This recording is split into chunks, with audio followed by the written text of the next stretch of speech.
जी दरबार साहब, DDC election जो है अब जो है ख़त्म हो चुके हैं और 22 तारीख को जो है काउंटिंग होने जा रही है और आप भी जो है राजौरी से इंडिपेंडेंट कैंडिडेट थे, तो क्या कहना चाहेंगे काउंटिंग के हवाला से? मेरा ये कहना है मीडिया की वसादत से कि जो पोलिंग हुई है उसमें भी कुछ लोगों ने बड़ी धांधली की है और बड़े अपना ज़ोर आजमाई की है, पीर परस्ती और कुछ वास्ते दिए हैं ऐसे कि भाई हमें वोट दिया जाए, मज़हब के नाम पे वोट मांगे हैं और लोगों को बदनाम किया गया है, कोई बीजेपी का, कोई किसी का। मैं आज भी ये बयान देता हूँ कि बीजेपी का कोई भी नहीं था, बल्कि बदनाम करने के लिए उनके पास और कोई ऑप्शन नहीं था, को उन्होंने ये ऑप्शन चुना कि बीजेपी का नाम दे के बदनाम किया और उनका कोई बुनियाद नहीं है, ना ही वो काम करने के काबिल हैं और ना ही वो काम कर सकेंगे और ना ही उनका ये मुद्दा है। सिर्फ वो अपनी एक अजारादारी बनाना चाहते हैं। तो मैं एडमिनिस्ट्रेशन से ये अपील करना चाहता हूँ कि जो 22 तारीख को पोलिंग हो रही है, काउंटिंग हो रही है, उसके मतलब जो हमें खदशात हैं कि 3-4 पोलिंग बूथ मिला के एक उसमें जो है पोलिंग काउंटिंग होगी, वो नहीं होनी चाहिए, बल्कि इलेक्शन कमीशन की तरफ से भी ये हदायत हैं कि कम से कम हर पोलिंग स्टेशन की जो है अलग-अलग काउंटिंग होनी चाहिए और हम मुतालबा करते हैं कि हर एक पोलिंग स्टेशन की जो है अलग पोलिंग होनी चाहिए। और अगर उसका डाटा हमें नहीं मिलेगा कि किस स्टेशन से क्या मिला क्या नहीं मिला, तो हम उस पर प्रोटेस्ट करेंगे और पोलिंग स्टेशन के अंदर भी हम प्रोटेस्ट करेंगे, बल्कि अलग-अलग जो है हर पोलिंग स्टेशन की जो है काउंटिंग होनी चाहिए। और मेरी पुरजोर यहाँ के एडमिनिस्ट्रेशन से अपील है कि जैसे इलेक्शन कमीशन ने भी ये हदायत दी हैं कि मतलब अलग हर एक पोलिंग स्टेशन की जो है काउंटिंग होनी चाहिए और इस पर हमारी डिस्ट्रिक्ट एडमिनिस्ट्रेशन को भी अमल करना चाहिए। मैं इसी पे आपका शुक्रिया अदा करता। जी रियाज साहब, आप बीडीसी के चेयरमैन हैं डूंगी से ऑलरेडी पहले से, और आपके फैमिली मेंबर ने जो है वो डीडीसी का इलेक्शन भी कॉन्टेस्ट किया नेशनल कॉन्फ्रेंस की तरफ से, तो काउंटिंग के हवाले से आप क्या कहना चाहेंगे? देखिए, जो जितने भी कैंडिडेट हैं डिस्ट्रिक्ट राजौरी के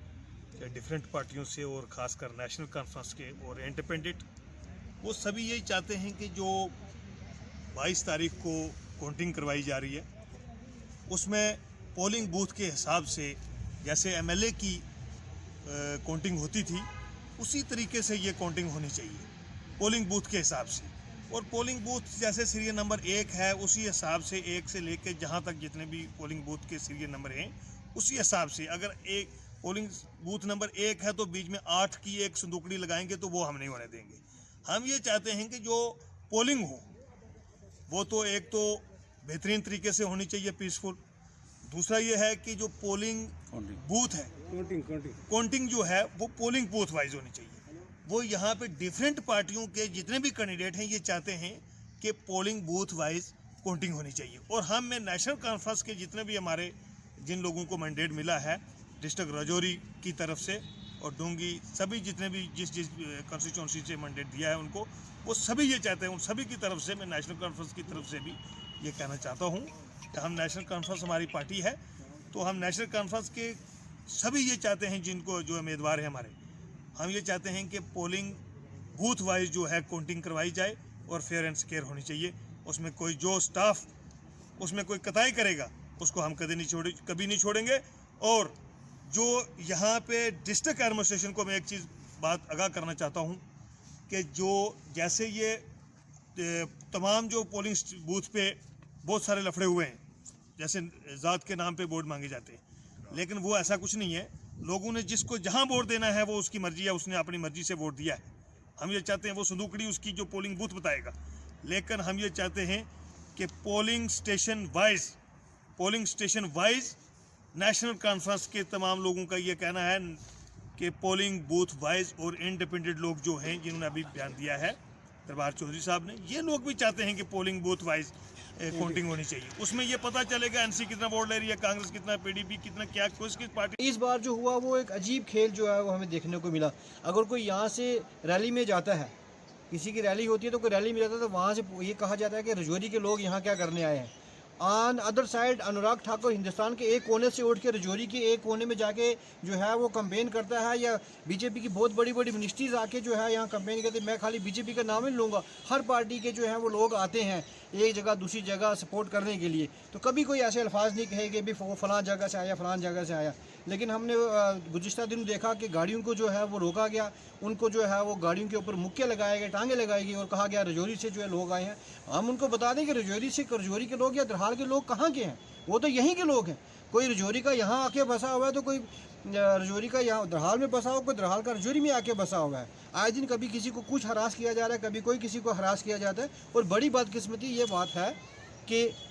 कल हमारे रिलेटिव जो हैं यहाँ से, एक पूरी फैमिली जो यहाँ से वोट डालने के लिए जाती है,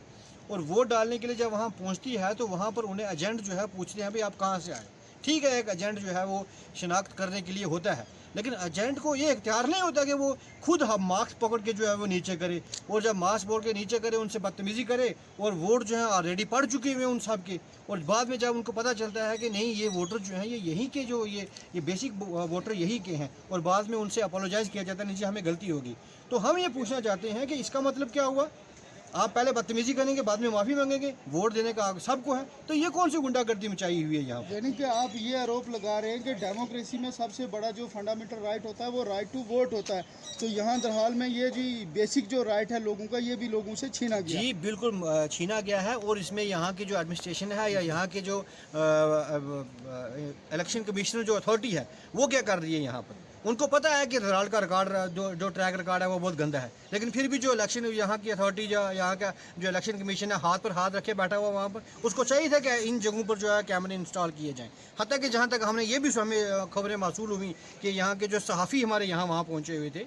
उनके साथ जो है काफ़ी तरीके से बदतमीज़ी से पेश आया गया है। हार जीत इट्स अ पार्ट ऑफ जो है वो इलेक्शन है, कोई जीतेगा कोई हारेगा, इससे कोई किसी को गुरेज नहीं है, वो सबको मानना है। लेकिन इसका मतलब ये नहीं है कि आप किसी की जीत के लिए आप लोगों का गला घोट दो, आप लोगों के हकूक़ को जो है वो आप करेंगे। और यहाँ से जो कोई दरहाल जाता है तो उसको धमकाया जाता है, इसका मतलब आप ये कौन सी रस्म खोलना चाहते हो? कल कोई आप यहाँ से कोई दरहाल जाएगा, दरहाल को पकड़ेंगे, तो दरहाल का कोई रजौरी में आएगा, रजौरी में पकड़ा जाएगा, तो ये कौन सी गुंडागर्दी है? तो ये हम तो एडमिनिस्ट्रेशन से ये बोलना चाहते हैं कि इन चीज़ों को रोका जाए। अगर आप इन चीज़ों को रोका नहीं जाएंगे तो ये जो सिस्टम है ये और बढ़ेगा। आपने इलेक्शन नहीं करवाई, ये तो एक धांधली करवाई। अगर आपको इलेक्शन किसी को जिताना है तो बोल दो भाई ये डायरेक्ट जीत गया, बाकी पार्टीज बैठ जाएंगी, इसमें कोई चक्कर नहीं। यानी कि आप सीधा जो डिस्ट्रिक्ट इलेक्शन कमीशन है उसके ऊपर ये आरोप लगा रहे हैं कि इलेक्शन कमीशन का फेलियर है। जी ये बिल्कुल इलेक्शन कमीशन का फेलियर है, और लेकिन इलेक्शन कमीशन को चाहिए कि जिन जिन जगहों पर धांधली हुई है वो किसी भी पार्टी से मुंसलिक हो, चाहे वो कोई बीजेपी का वहाँ हो, चाहे वो एनसी का हो, चाहे वो कांग्रेस का हो, अगर किसी को कहीं ऑब्जेक्शन है और विद प्रूफ ऑब्जेक्शन है तो वहाँ रिपोल किया जाए। हम किसी एक पार्टी के लिए नहीं कहेंगे, वहाँ रिपोल किया गया इन्होंने। लेकिन हमें बहुत अफसोस है कि हमारे बुज़ुर्ग यहाँ से उठ के गए, हमारी जो माएँ यहाँ से उठ के गई और वो खाली हाथ वहाँ से लौटी, उन्हें वोट डालने का जो हक नहीं कि वहाँ के लोगों ने ऐसा किया।